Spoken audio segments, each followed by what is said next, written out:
আজকের recipe chicken কষা। পরিমাণ মতো কিছু চিকেন নিয়ে নিলাম, আর শুকনো লঙ্কা, রসুন, পেঁয়াজ, আদা কুচি, ধনে, জিরে এগুলো নিয়ে নিলাম, কিছু টমেটো কুচি। এবার মশলাগুলোকে মিক্সচার মেশিনে দিয়ে ভালো করে বেটে নিতে হবে। মশলা বাটা একদম পারফেক্ট। এবার তেজপাতা, শুকনো লঙ্কা দিয়ে দেব, তারপরে বাটা মশলাটাকে সুন্দর করে দিয়ে ভালো করে নাড়িয়ে চাড়িয়ে নেব। মশলাটাকে ভালো করে নাড়িয়ে নিতে হবে।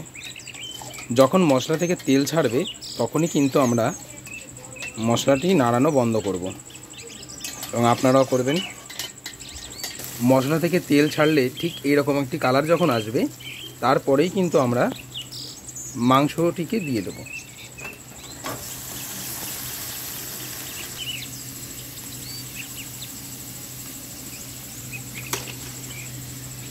পরিমাণ মতো নুন। এবার ভালো করে নাড়িয়ে ছাড়িয়ে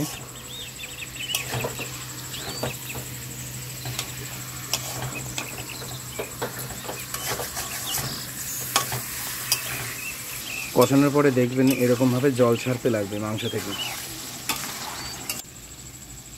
এরকম লাল লাল হবে। এবার আমাদের চিকেন কষা রেডি।